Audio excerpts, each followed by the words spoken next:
Okay, so welcome back to my channel. I am Liz. Alright, so today I am doing my May wrap up. So, roll the title.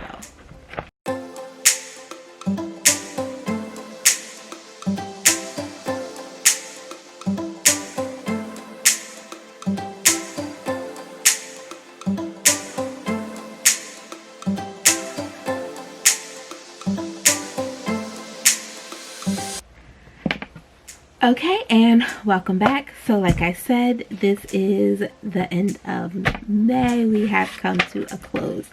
So yes, so for the month of May, I read some books. I did 2 readathons.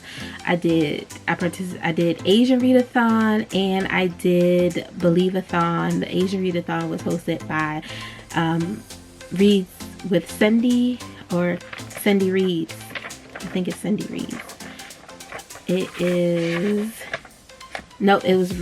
Reads with Cindy, and the Believeathon was hosted by Gavin from How to Train Your Gavin.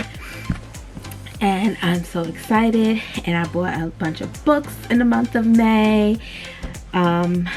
Mostly middle grade books, but I did buy a few YA books. There's one book in particular that I just want to mention that I bought as soon as I find it. As you can see behind me, this is my cluster of books because I'm getting ready for my June. I'm switching over my books to my June book reads, or the books that I'm going to read in June, basically. So I also have to do, so right now it's a little chaotic because I don't know exactly what books I want to read, but I do, I was picking out books for my Covers of the Rainbow, which is around 4. So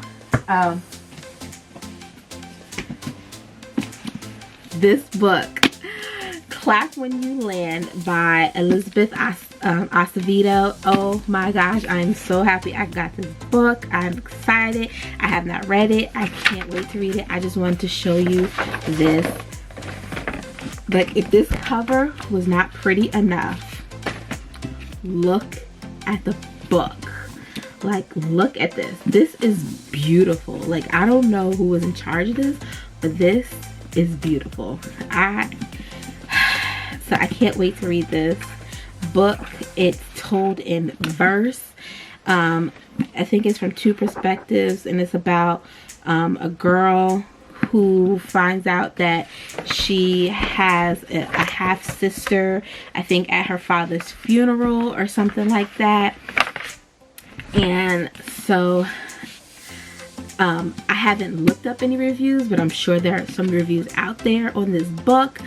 But I haven't looked up because I don't really want to spoil myself. So, I mean, normally I wouldn't mind, but I just want to get into myself. I'm actually going to see if they have it on audio, because I love her audios, because she reads her own. She usually does her own. She reads for her own book. I think that made sense. But anyway. But yes, so yeah, she usually reads for her own. I know she read for the Poet X, and she did an amazing, phenomenal job on it. Like, her voice is so soothing, and you get the feel because it's her own words, and I just loved it. So back to my May wrap up. Okay, so for the month of May, for my Covers of the Rainbow, round 3, the color is yellow. I read, so I had some choices for books to read. So I read Luckiest Girl Alive, yellow. Nick Stone's Clean Getaway. Oh, sorry. Luckiest Girl Alive is by Jessica Knoll.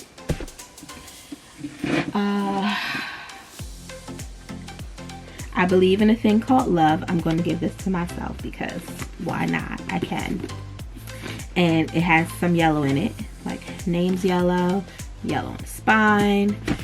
I also read Frankly in Love. I don't actually have a physical copy. I read that.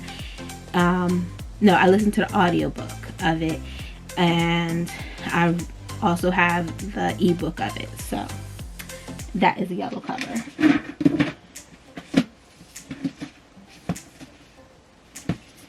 Permanent Records by Mary H.K. Choi, yellow. This also could be blue or it could be white, but it's going to have to go with yellow for that. And I think that's it.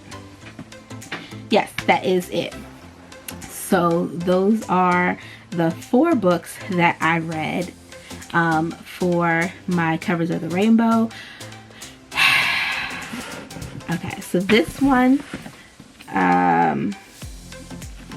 what was Permanent Record about? Permanent Record was about, God, okay, so it's told in 2 perspectives. We follow, well, one of the main perspectives is, what was his name?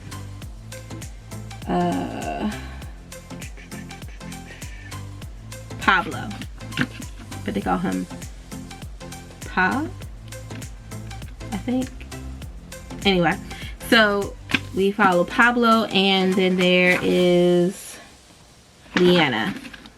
So Leanna is basically a pop star, and he meets her one day because she is looking for sweets. Yeah, she was looking for sweets, and she happened to stop into his bodega that he works at. And at first he didn't recognize her because of course she was hidden under, she had a disguise on because she didn't want to get recognized. And so he runs into her, and they start talking or whatever, but at the same time she is basically a pop star, so he goes on a whirlwind adventure with her basically. But on the side at home, his life is all kinds of chaotic. It's just a hot mess because he ain't got his stuff together. Like, he's basically a grown child. He has bills piling up, and he kind of refuses to be an adult. He's playing at being an adult, but he's really just a grown child, a grown man child actually. And so he does eventually get his life together, which is good, and he starts taking more responsibilities for his life, and he basically grows up. And it's a cute little contemporary story, and yeah, I love his friends. They were so loyal because they of course they break up because whatever. And she had sent them some tickets or whatever, and they was like, no, forget her, we not supporting her. And so one of the roommates was looking like, we're not.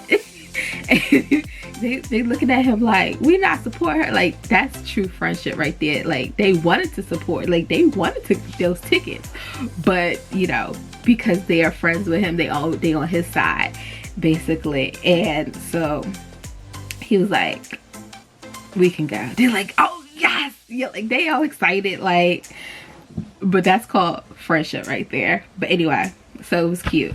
So that one's done. I Believe in a Thing Called Love, and this is by Maureen Gu. God, I gotta remember what this was about. Okay, so hold on, give me a sec. I read this a minute ago.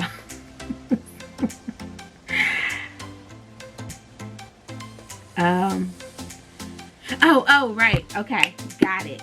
So Desi Lee, our main protagonist, our main character, she is a senior in high school, and she's never had a boyfriend, and every time she likes someone, basically not so good things happen. When she likes someone, she has disasters basically.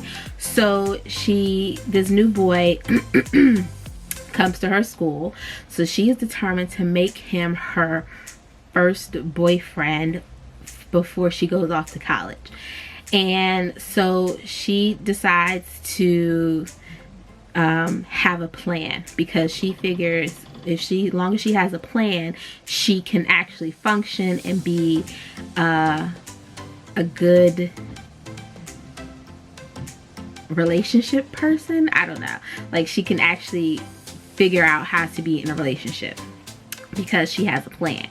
And yeah, so she decides to, and then her father is in love with like Korean dramas, they're soap operas, and he's in love with them. So she decides to start watching them with him, and as she's doing that, she's taking notes to become on how to become a girlfriend.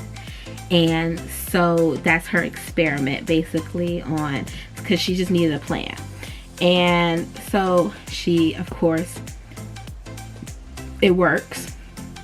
And then yeah, so her plan worked. I mean, it's not the best, it wasn't the best plan, which is where her friends were telling her like it's not an ideal plan, but it was a plan nonetheless. Her defense was that she just needed basically a foot in the door, something as a guide, because that's how she was book smart, and that's how she functioned. Girl, whatever you do how you do. That's how I say. It was very cute. It was a cute little comedic love story. The next one is Clean Getaway by Nick Stone, and this is a middle grade book. It's a middle grade book, and we follow our main character. His name is what is his name? I can't remember his name, but they call him Scoob. So his nickname is Scoob, and he goes basically on an adventure with his grandma, his G-mom. And he learns some things about his G-mom that he clearly did not know. So she kidnaps him one day from the house, and they basically get away in her Winnebago, and they're traveling cross country. She wanted to experience, she did this road trip with his grandfather before in life.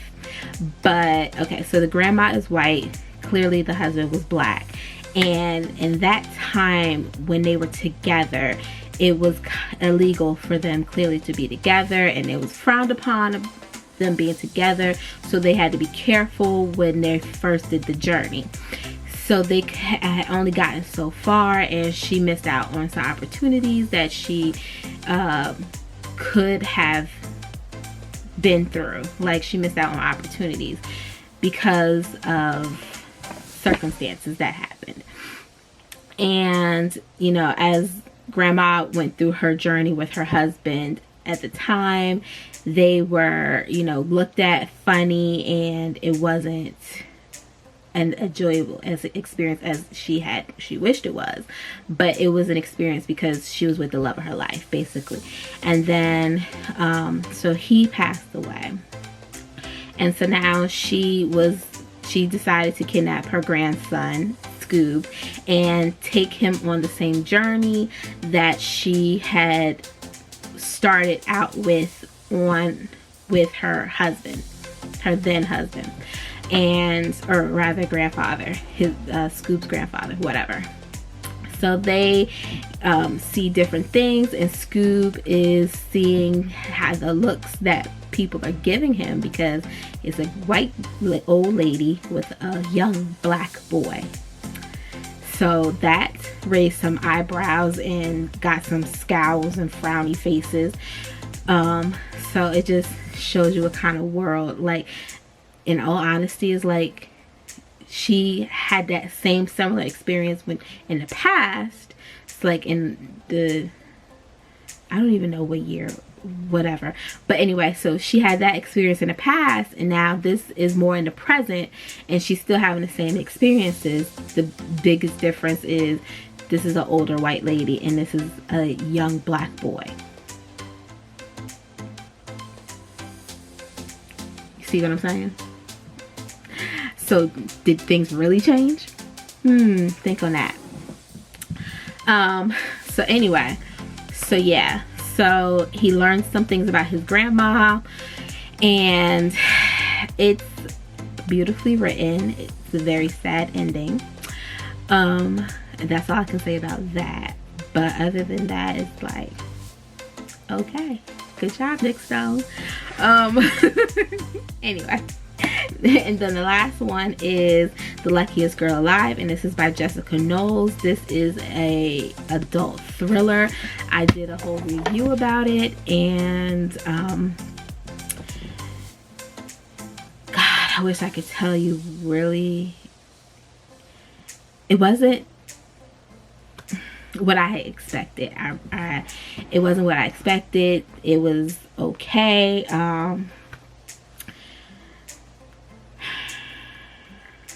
I honestly, I could barely remember what happened in this book. And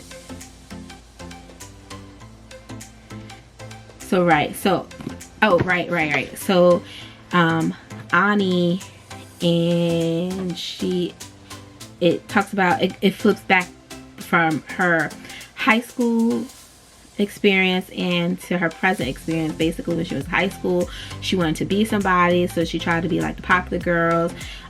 She was rich, but she was on the poorer side of the rich scale, basically, and so she wanted to be like the popular girls, so she tried many ways to fit in, and they were accepting but not really. Some things happened in the past, and it of course affected her future, but it made her who she was in the present.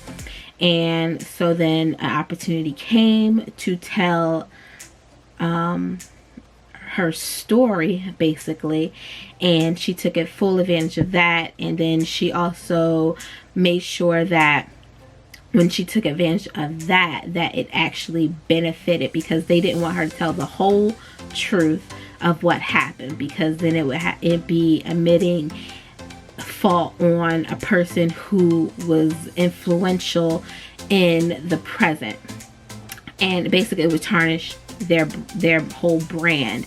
And so they didn't really want her to speak on that, but she set it up in a way in which that if done right, in which she did do it correctly, she would be able to expose that person. So I mean, it wasn't what I expected, but it wasn't bad. It was pretty okay. And so that was my Covers of the Rainbows. So now, oh, also I forgot, Frankly in Love. That is by what's his name? David. Yes, David Yoon. And it was a fake dating situation. It was a Korean boy who was fake dating his friend who was also Korean, and because she wanted to date a black boy, he wanted to date a white girl. And of course their family was very traditionalist. They were just traditionalistic, and so they basically were using each other so they could date who they wanted to date. And it worked out until, of course, what naturally was going to happen was that obviously he started liking the person he was fake dating because they had more in common. They could relate to each other. They both had traditionalist parents. And so they could understand each other's experiences. And like, it was, am I going to sing high praises about it? No. But was it a good book? Yes, absolutely. And that's it for that. So then, yes. So then for the Asian Readathon, I read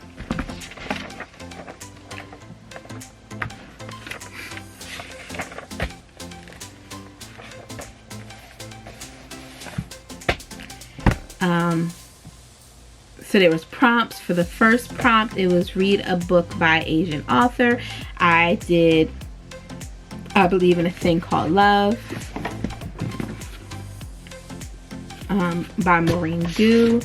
The second prompt was read a book featuring an Asian character or author you can relate to. I did Permanent Records by Marie H.K. Choi. And I can relate to Pablo because it took me a minute to get my, get my whole adulting situation under control. So it makes sense. So next one was read a book featuring an Asian character or author different from you. For that, I chose Frankly in Love by David Yoon. He is a male author. Clearly that's different from me. I may not be. Also, and its main character was male. So there you go. So I am female, he is male. See? Opposite. Anyway, so the last one was read a book recommended by an Asian person. For that, it was Wicked Fox, and this was recommended, Wicked Fox by Kat Cho, and this was recommended by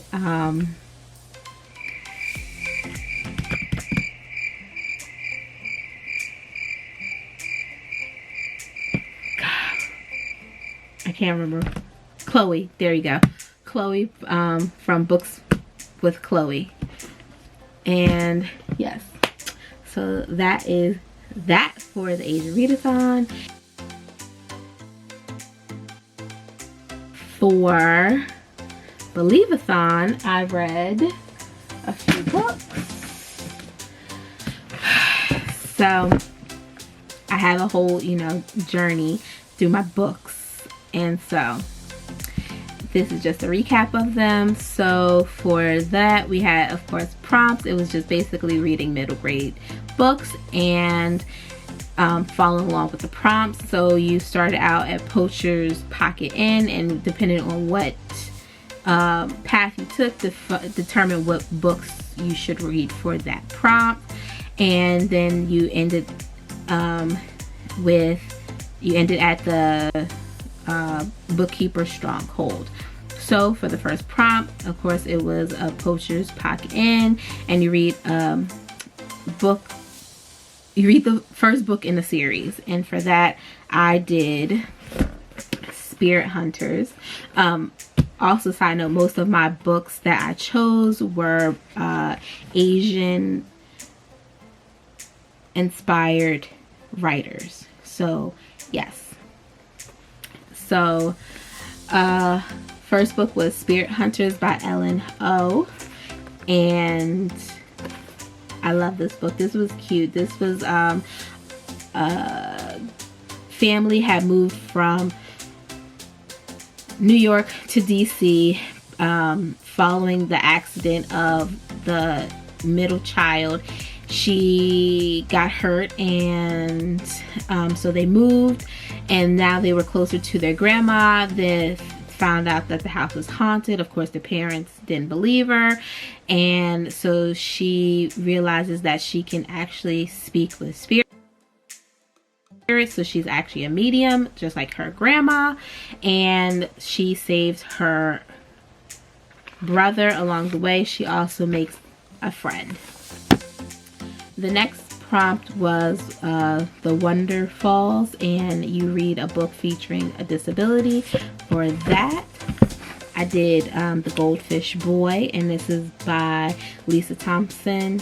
This is obviously not a Korean author, however it was cute nonetheless.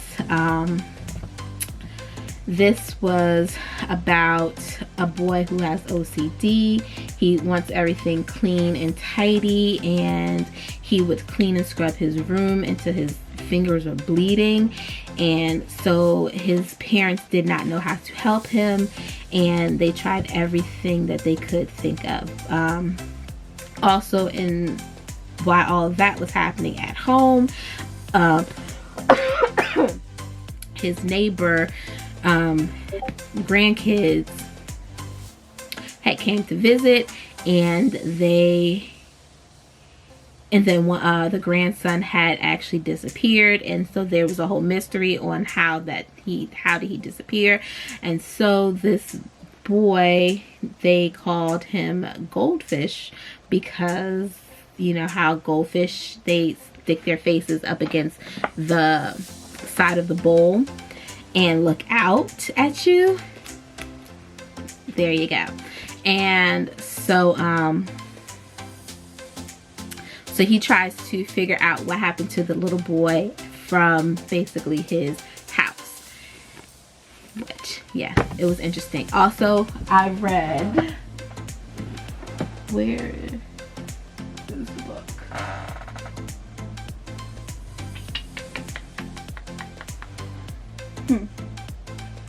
Pause.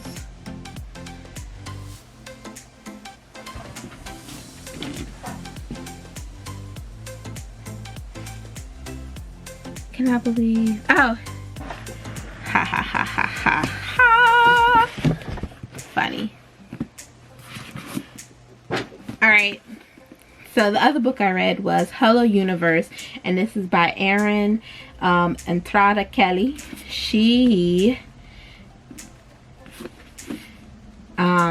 This book is about there's a few things that go on in this book. So we have a deaf character, we have well, technically 3 Korean characters, and we have a bully. So a deaf character, 3 Korean characters, and a bully. So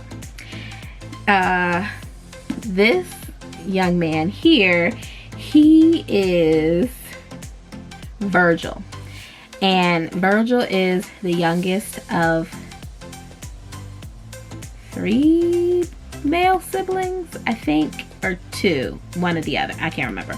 Anyway, so he's the youngest, and his parents still look at him as their little boy, of course. So they call him this by a nickname that he actually does not like, but he's too scared to speak up. So yes, and then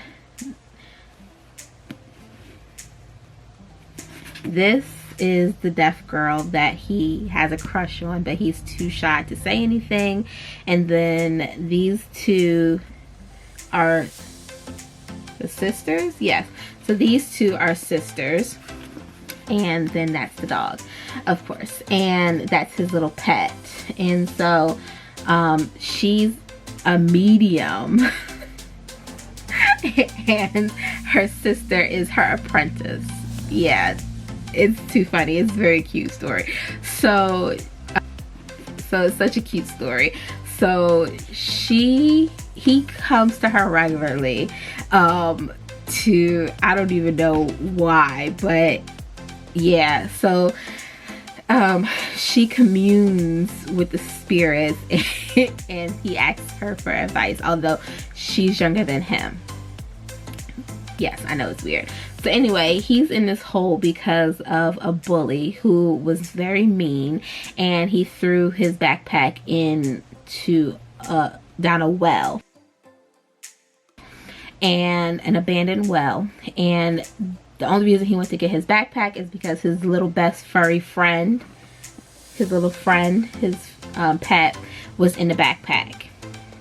And so he went down the well to get his backpack. Well, technically his furry friend. And so, yeah.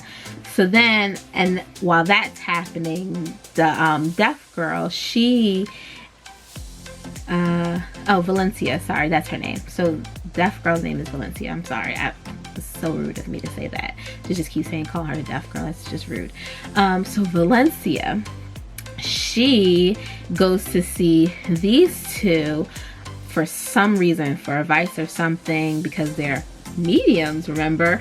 And so they're trying to figure out why he's missing, because he had an appointment with the sisters and he missed it. He never misses the appointment, and if he would have missed it, he would have called him and let him know he was missing it.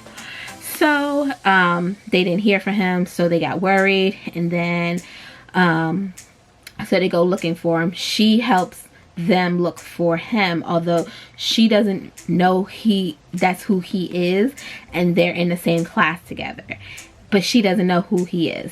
And which is weird, the fact that they actually have a Valencia, like her parents, well, her mom is basically overbearing because she's deaf, and she has hearing aids, but she can't really hear a lot of things. She is basically an oral person because she wanted to learn sign language, but doesn't know how to figure out how to learn sign language, or she doesn't know anyone who can teach her sign language or something to that effect. I don't really know, but whatever. But honestly, there are books that could have taught her how to do at least the alphabet. She could have just basically, I mean, there's plenty of books that are based around American Sign Language, so she could have taught herself. To be perfectly honest with you, I think it was kind of just, you know what, it's not important what I think about that. But anyway, so what happens? So Valencia helps them find Virgil, and so yeah, it was a cute story. It's a little issue-y, but you know, what else? What book is not really have issues? So the next one after that was Mermaid Lagoon. Read a book featuring a female bond, and for that I chose The Forgotten Girls, and this is also by Aaron and Trada Kelly. So this is about two little girls who basically use their imagination. It's kind of so it starts out in the Philippines, and then their father, because their mom had just passed away, and so the father is moving them to America, and because the mom had passed away, he decides to marry some woman that he knew, but whatever, to basically help raise the girls as they move to America. And so what happens? So the sisters don't like the new stepmom, basically, because her thing is like, oh, well, you can call me mom. But then the father leaves, and so now the stepmom is basically taking care of these two girls, but she's kind of mean, and they just don't respect her, but she's actually staying there raising them. Isn't that weird? You don't like the girl, but she's the one who stayed, and your father is the one who left. Just saying. Whatever. For all her faults, she stayed. But anyway, so they have a hard time living, basically, because they are poor and they don't have a lot of things. They wear terrible clothes. Yeah, it's just a lot going on. And so they use their imagination to escape their reality, especially the older sister. She tells her sister stories, and that's basically how they cope together. And then a bond, it's a sisterly bond, and they depend on each other to look out for each other, because they are basically the only two that's gonna help them is each other get through it together. So then the next one was The Black Ice Bridge, and you read a story featuring expedition or adventure. For that, I read The Emperor's Riddle, and this is by Kat Zhang. Hang. No. Hong? Zong. I'm not sure how I pronounce her last name. I don't know if you pronounce the Z or not. It could be Hang, for all I know.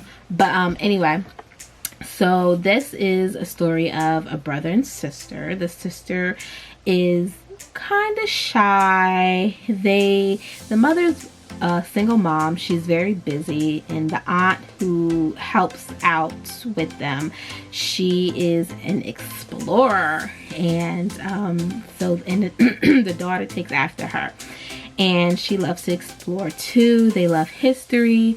The brother is like, I'm good. Yeah, I have that, and I'm gonna go be an American and play basketball. They go to China. Yes, they go to China for the summer, and while there, they go on a venture because their aunt, who was searching for their ancestors' treasure, basically, she gets the idea to start looking for her aunt, because she's the only one, because the little girl is the only one who believes that, let's see, wait, what's her name? Mia, and the brother's name is, what's the brother's name? Jake.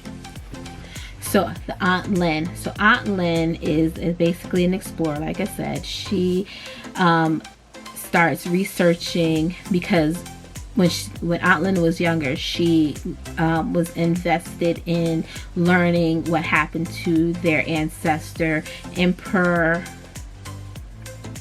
something or other. He had gotten dethroned by his uncle, and it was attempt assassination. Instead, he ran, became a monk, all this good stuff, had some jewels, hid it away, no one knew. So discovering it would be something. So the aunt just wanted basically to learn the history, and that was it. So a friend had came to visit them while they were in China, and it just got the aunt back onto this track of trying to figure out where maybe the treasure could be. And so one day the Aunt Lynn goes missing. Mia's the only one who believes that she's missing. Brother Jake is like, is she really missing? Like, it says that clearly she went with some friends. Mia's like, no, I know Aunt Lynn. She wouldn't leave without saying something to me at the very least. And so they go in search of her, but as they're searching for her, they are also looking for clues to complete this treasure map. And while they're there, basically they rekindle their brother and sister relationship, because he was too cool to hang out with her, basically. And so then he realizes that, oh, he's her big brother, so it's his job and his duty to protect her and to, help her out, especially when she's in need of him. Cute, right? So yeah, it's a very adorable story, and it's a great adventure. I loved it. And then the last one was The Bookkeeper's Stronghold, and you read the next book in a series. And of course, to the second book I read the second book to The Spirit Hunters. It's The Island of Monsters by Ellen O. This one is, they are now for the summer. I think it was for the summer. I don't remember. But anyway, they went to a resort for where did they go? They went to a tropical island. Yeah, so they went to a tropical island, and of course the island is haunted. And so what was her name? Harper. Yeah, so Harper and her friend Do. Deo. There it is, Deo. So Harper and her family, they invite Deo to go along so Harper won't be lonely and she won't feel so out of place, because Harper did not want to go to this place because her grandmother was getting a bad feeling. And so they go to this island, this tropical island, to visit their cousin or relative. I know there's a relative that actually works on this island because there's a resort, and of course there was a history behind the resort that involves spirits, of course. And so this resort is haunted, and Harper tries to basically save everyone's life, and of course no one believes her that this island is haunted, because that's crazy. Ghosts don't exist, right? So she her and Deo and try to figure out what's going on, why this place is so haunted, why the people on the island are disappearing, and why they have these weird marks on their necks. And it was just something. It was a wild read. But yes, so that was my books for Believeathon.